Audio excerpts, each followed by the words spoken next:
This Memorial Day, turn up the heat with the Home Depot. Find the perfect grill and patio set to keep the cookouts coming all season long. Grill up a feast with the Next Grill 4-burner gas grill, only $229. And complete your space with the stylish Glen Ridge Falls 7-piece dining set, now on special buy for just $499 with free delivery. Take your Memorial Day cookout to the next level all summer long with the Home Depot. See homedepot.com/delivery for more details.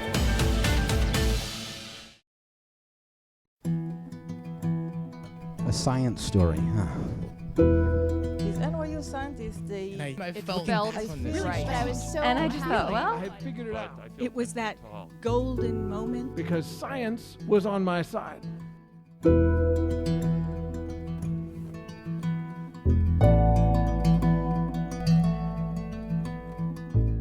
Hey everyone, welcome to The Story Clatter, where true personal stories about science help us to discover how weird and wonderful it is to exist in this world and be a human.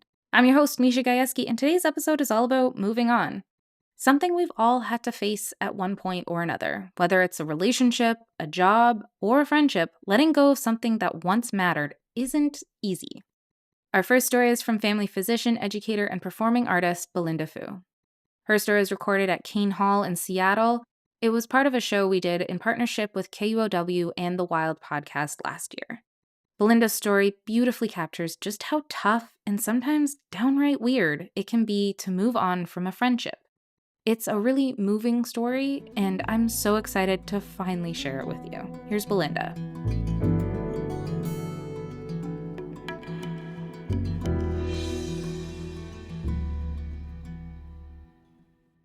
My plane touches down on the island of Kauai. It's underneath dark, heavy clouds. My friend Dan picks me up at the airport, and cheerful as ever, he says, "Will you look at this rain?" Rain? I wouldn't call this rain.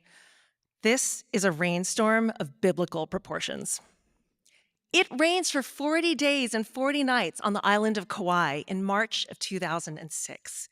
Now, Kauai, which is one of the Hawaiian Islands, is literally the wettest place on Earth. But that storm shatters all records. Well, I'm on the island for a medical conference with my friend Dan. He's my classmate. We're both young doctors finishing up our family medicine residency program. And we're different, Dan and I. He's Nebraska nice, and I'm California sassy. We're different, but we've bonded over the last 3 years through the kind of camaraderie that's forged through surviving hardships together. And it turns out that learning to be a doctor is really hard. And we've worked many long hours in hospitals and ERs, ICUs, learning how to take care of people, their physical and their mental health through all stages of their life, from birth to death. And now we're tired. So when we see this flyer for this conference in Hawaii, we're like, heck yeah, let's go. We deserve a break before graduation.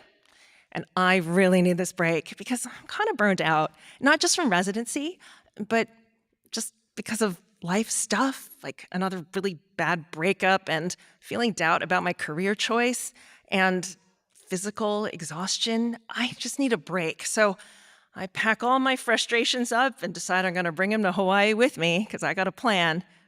I'm going to go to a couple lectures in the morning, but then I'm going to play hooky the rest of the time and cavort in the sunshine on the beach in Hawaii, releasing my frustrations out into the outdoors in the sun. But there's no sun that weekend in Kauai. There's just rain. And not Seattle, polite, drippy, depressing rain.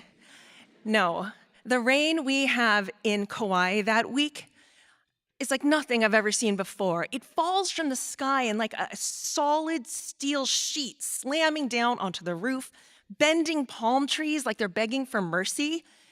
That week in Hawaii, rivers flood, dams break, homes are washed away. That storm is wild and relentless and destructive.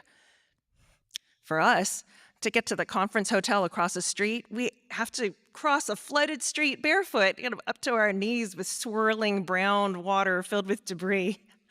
And when we get to the lecture hall, we don't play hooky because there's nowhere to go. So we just sit in lectures all day long, occasionally startled when the wind slams against a door. We do go snorkeling once, or at least we try. We swim in the ocean, but the water's totally brown, so we can't see any fish. We see a man waving at us from the shore, and we think, oh, he's going to tell us where the fish are. No, he's telling us to get out of the water because there's been a sewage spill. So we're just trapped in our little hotel room, which we're sharing to save money. Dan, me, and all the frustrations I brought with me. I'm sitting there irritated, and Dan, ever nice and cheerful, wants to talk. And so he reaches out. And I'm grumpy, so I withdraw. And Dan reaches out, and I withdraw more.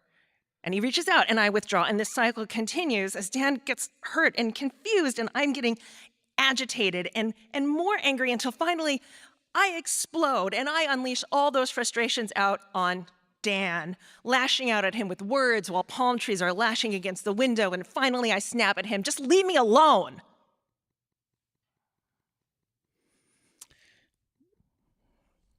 Silence. There's not much more to say. The damage was done. We don't talk much for the rest of the week. The rain continues, but the conference ends, and we fly back to Seattle, leaving the damaged island behind us, but bringing our damaged friendship with us. We graduate, and we go our separate ways. Dan moves out of state, and he does not call me when he comes back to visit. We're Facebook friends, so there's the occasional thumbs up or happy birthday, but it's not the same. And there's this tension between us, and over time, that tension grows in me, and it gnaws at me because I know that this was my fault. See, over the years that pass, more storms come my way, life storms, like a cancer diagnosis, or my parents getting sick, my dog getting cancer, and a failed job, another bad breakup. And with each passing storm, I'm forced to grow up and learn some essential human life lessons. I learn that I need to recognize my emotions and name them. I need to identify what it is I need and ask for it. And I learned that especially during storms, I'm the kind of person that needs some alone time to rest and recover, to take care of my own personal and mental health so that then I can take care of others and be the compassionate and kind and patient person that I want to be a good doctor, a good partner, a good friend. So I know now what it is that I did in Hawaii to cause that much damage, but I don't know how or if I can fix what I broke. And then it's 13 years after Hawaii, and I find myself hopping up and down on a frozen sidewalk in Omaha, Nebraska, in the middle of the winter, in the middle of the night, on my way to see Dan at a bar. Dan lives in Omaha, and I'm in town for a medical conference.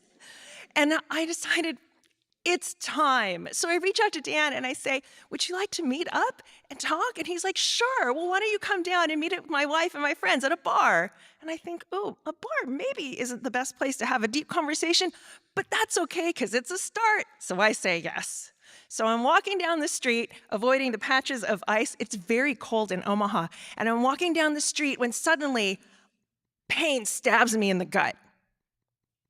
Great. I'm about to pass a gallstone. So for those of you who are fortunate not to know what that is, the gallbladder is this sac that lives inside your liver, and it has bile in it, which is good because it helps dissolve your food. But it's not good that the gallbladder also sometimes makes rocks. The rocks don't do anything if they just stay there, but sometimes they try to get out, and that's bad. Now, I've been told that passing a gallstone is a similar pain to having a baby. I've never had a baby, but I have passed gallstones, and it's really bad. And I do have surgery to have my gallbladder removed, but that's 4 weeks after the Omaha trip. So there I am in Omaha, walking down the street. Suddenly, I'm in pain. Ugh, like jumping up and down, which doesn't work, but I'm doing it anyway, see if I can make this pain go away. And I think maybe I should leave, but no, I'm here on a mission. I'm going to talk to Dan, so I keep going. So even though I'm in pain and I'm sweating, though it's freezing outside, I keep walking down that sidewalk till I get to that bar, and I see the sign, and I push through the doors, and I stumble into a tiki bar. There's a fake lava rock wall, and there's a giant tiki statue with a big grin, and the bar is packed with people, and they're holding their tropical drinks with the little flower and the umbrella. And I'm sweating because it's really hot in here now, and my pain is getting worse, but I see Dan over there, and so I weave my way through the tables, and I collapse in the empty chair next to him. And Dan, ever cheerful and now a little drunk, is like, "Hey, it's so good to see you. Let's get you a drink." I'm like, "Dan, it is so good to see you, but I think I have to go." "What? You just got here." He's confused and disappointed. I'm like, "I know, but I don't feel so well." And my ears are ringing. My pain is getting worse. "I think I need to call an Uber." And he looks mad.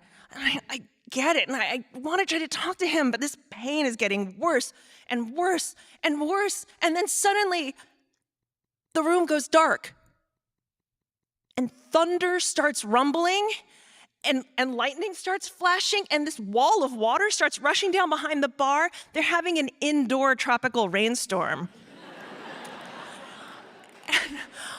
and people are squealing with delight, and my head is pounding, and I feel like the room is closing in on me because my pain is just getting worse. And just then a bartender appears holding this giant bowl of cocktails that's on fire, and he's walking towards us, and the flames are going, and people are laughing, and my ears are ringing. My pain is getting worse and worse and worse. And then just as they're about to set the fire down in front of us, my pain surges through me, and I pass out. I have no idea how long I'm out. I feel like I'm at the bottom of a dark well, and the sounds of the bar are far away above me. But through the darkness, I hear a voice, and it's Dan's voice. And Dan says, "Damn, I always knew she was dramatic, but this is a bit much." Dan's well-deserved sarcasm yanks me out of the darkness and pulls me back into the room, into the light. And I blink and look around, and my ears aren't ringing anymore, and my pain is subsiding, and the thunderstorm has passed, and apparently so has my gallstone. Dan is staring at me, strangely, understandable. And I look at him like, I think I just passed a gallstone. "What?" I'm like, "I know. Terrible timing, right? I want to stay and talk, but I think I need to go lie down. But I really wanted to talk to you. Can I call you tomorrow?" He's like, Sure, yeah, okay." I'm like, "Thank you. I'm so sorry. My Uber is here. I gotta go." And I'm gone. The next day, I'm supposed to fly back to Seattle, but there's a snowstorm in Seattle, and so my flight home is canceled. So I'm in Omaha an extra day. Dan invites me over for lunch. And over takeout Cambodian food, Dan and his wife and I talk and catch up over all these last 13 years, although kids run in and out showing us their toys and their artwork. And then his wife very graciously excuses herself and the kids and leaves Dan and I at the kitchen table. And Dan sheepishly apologizes for what he said the night before. And I sheepishly apologize for how I behaved in Hawaii 13 years ago. We talk and we forgive. The next day, I fly home, and 4 weeks later, I have surgery and they take my gallbladder out. The pathologist says they tried counting all the stones that were in my gallbladder, but there were too many, so they gave up. Apparently, I had been carrying a lot of pressure around for many, many years, and now it's gone. 5 years passed since that night in Omaha, and Dan and I are still Facebook friends, but we interact more. We chat more, and we like more things, and we comment, and we joke, and sometimes there's even hearts. We haven't seen each other in person yet, but I hope we will someday.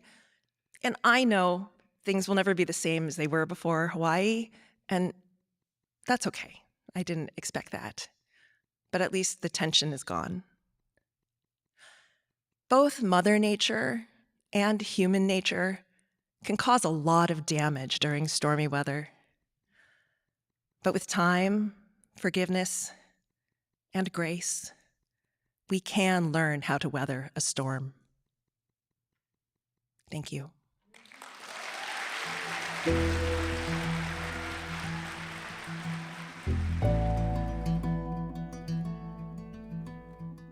That was Belinda. To learn more about her, visit our website, storyclatter.org. And you can also catch the other stories from that night on the Wild podcast, or if you go back through our archive. Being a storyteller on stage is just one way to make Story Clatter happen, but if standing alone in the spotlight in front of an audience doesn't speak to you, maybe becoming a Story Clatter donor might be more your speed. Right now, the voices of scientists and science communicators need to be heard more than ever. At Story Clatter, we believe that personal stories can cut through the noise, connecting people to the human side of science, building trust, and making complex issues real. But we can't do this work without you. If you believe in the power these stories have and this mission, please donate to the Story Clatter at storyclatter.org/donate. The most popular level is $10 a month, and you can make your tax-deductible donation at storyclatter.org/donate. But really, any level makes a difference, and we're so grateful to everyone who supports Story Clatter.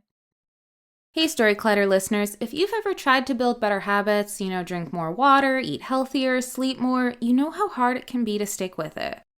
But one thing that actually stuck for me, getting an AquaTrue water purifier. Clean water became the easiest healthy habit to maintain. AquaTrue's system uses reverse osmosis to remove contaminants like those forever chemicals PFAS, as well as things like chlorine, lead, even mold spores. The kind of stuff you don't want in your body, especially long term. Since switching, I've been drinking way more water, and yeah, I feel it. More energy, fewer headaches, better sleep. Even my cat drinks it now. And the setup, beyond easy. No plumbing, no stress, just plug it in. Right now, Story Clatter listeners can get 20% off any AquaTrue purifier at aquatrue.com. That's AQUATRU.com when you use promo code COLLIDER, COLLIDER at checkout. Hey everyone. So, I recently learned a fact that made me gasp. Did you know indoor air can be up to 100 times more polluted than outdoor air? 100 times. As someone who loves a good science stat, that one stuck with me. Enter Air Doctor. This isn't just any air purifier. It's like the microscope of air filtration, capturing particles 100 times smaller than standard HEPA filters. That includes allergens, mold spores, viruses, gases, and even wildfire smoke.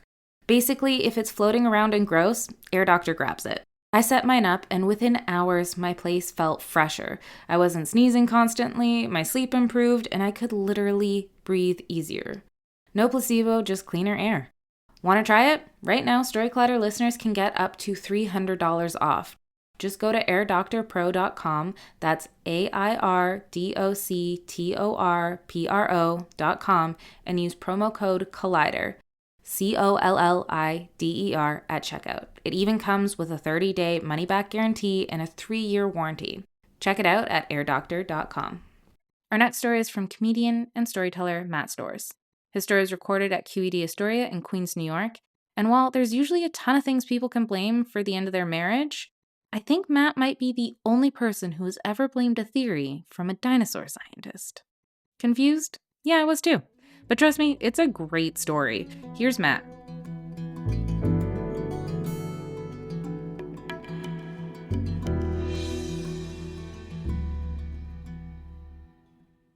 So for a fair amount of time, I blamed the theory of a dinosaur scientist for the end of my marriage.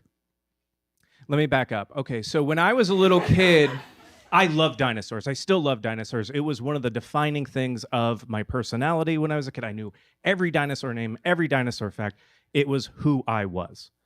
And it was so integral to who I was. It got involved in most of the stories I would tell too. Like I got invited to tell a story at a storytelling show, And I told a story about how when I was in elementary school, on Valentine's Day one year, I got dinosaur valentines with temporary tattoos in them.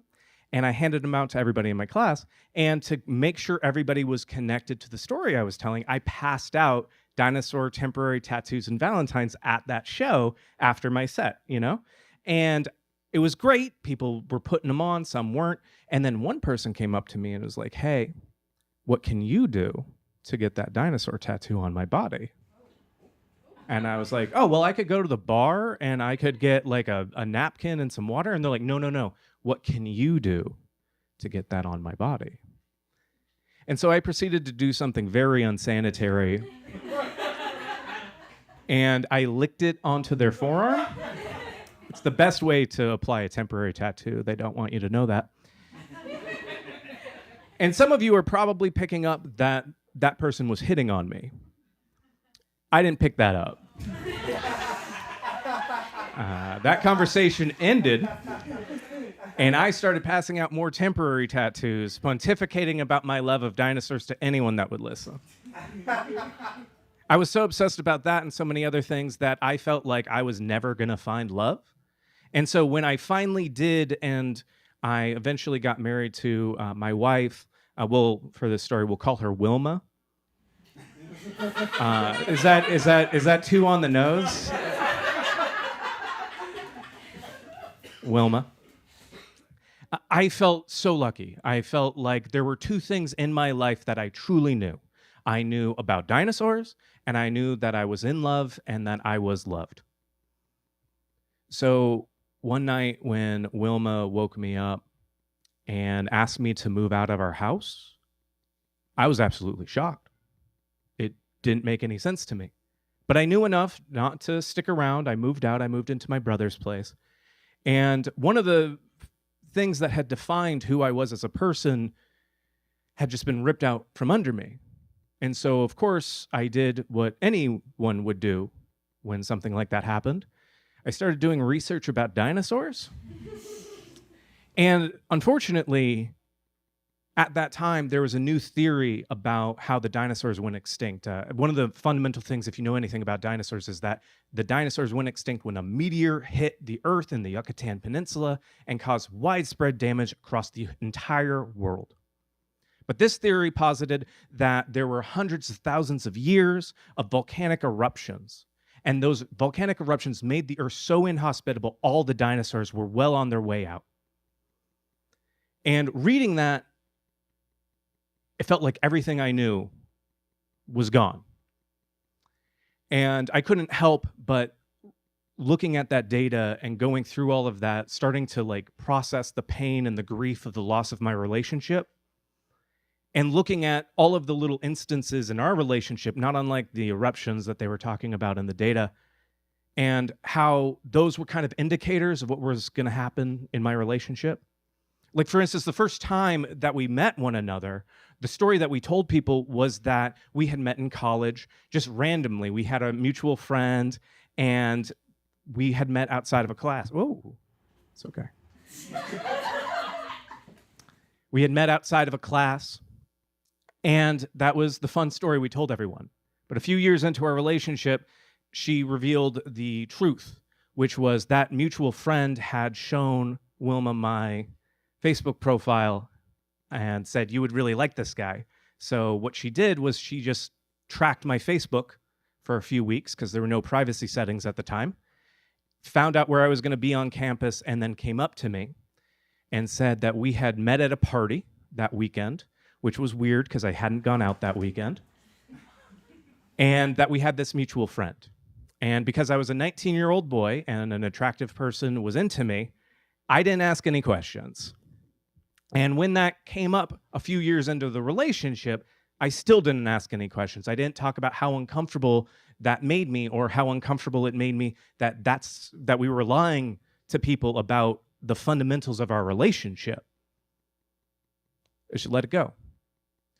And I thought about the first time we went to a party, the first time we went out together, and we went to a fraternity party. She had been in a sorority. And when we went to the party, the fraternity guys made it clear that I was not welcome at this party. So I went up to Wilma and I'm like, "Hey, I'm going to leave. We can hang out sometime later this weekend, maybe this week. And she's like, okay, that's fine. Maybe I'll just go home with somebody else instead. And I asked, why did you say that? And she was just silent. And I didn't press her on that. And when we hung out later that week, I didn't bring it up again. I created and helped create a dynamic in our relationship where we were never going to talk about the things that made us upset or do anything. We were going to try and make the other person realize it. When later on in our relationship, that got so immersed into our relationship that one night we were at a bar, and again, I was distracted. I was talking to friends, I was having a good time, not paying enough attention, admittedly, to Wilma. But when I realized, hey, I need to go back, I need to talk to my wife, we got to hang out, I went back and she was talking to a guy at the bar, a tall guy, bald, clear prison tattoos on his arms and his neck. And I went up, and I didn't pick up on the circumstance that were happening that some of you may have picked up on already. And I introduced myself. I'm like, hi, I'm Matt. What's your name? And he's like, hi, I'm Chris. My friends call me Crazy Chris because I've been to prison.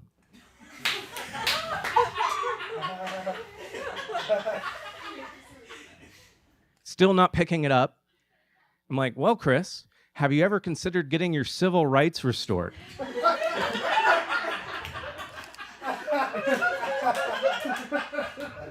He had not.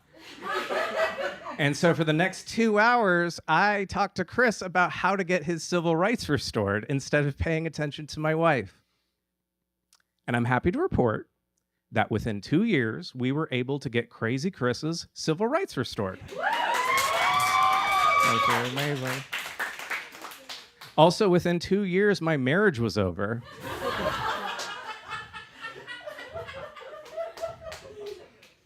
Thank you. In the aftermath of me moving out, I was going back consistently to the house to get my things, texting her, making sure she was aware that I was coming. And one day I went and I got my clothes, and I decided I would update my iPod on the shared Mac computer we had. This is how long ago this was.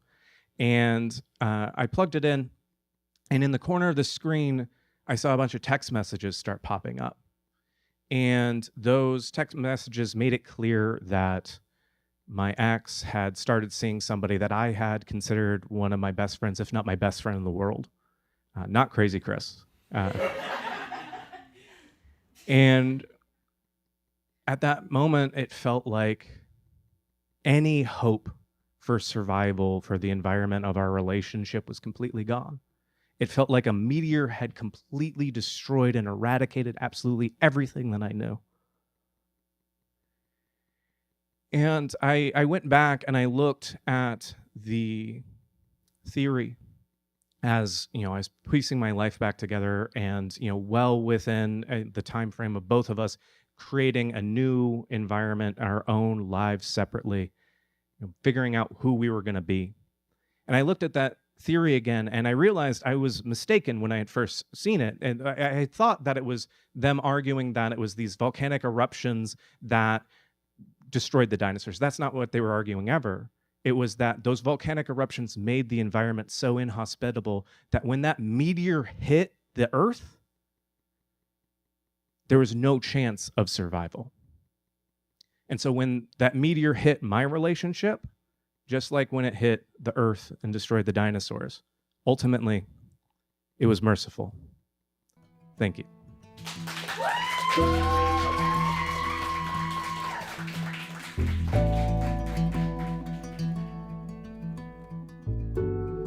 That was Matt. If you'd like to learn more about him, visit our website, storyclatter.org. Our website is just one way to connect with Storyclatter, but there's so many other ways, and we hope you'll use them all. You can always follow us on social media. We're on Facebook, Instagram, TikTok, and Blue Sky. Head to storyclatter.org to become a financial supporter. Or if you want to come to one of our shows, start your own Storyclatter show in your community, or even learn how to tell your own science story, you can learn all about that on our website too.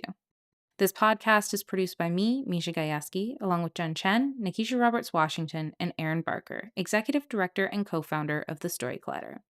The stories featured in today's episode were produced by Kent Whipple, Diego Villarroel, Tracy Segarra, and Grant Bowen. Special thanks goes out to Story Clatter's board and team. Our theme music is by Ghost, and we'll be back next week with a special Best of Story Clatter episode highlighting 2 of the storytellers who will be taking the stage at our 15-year anniversary celebration.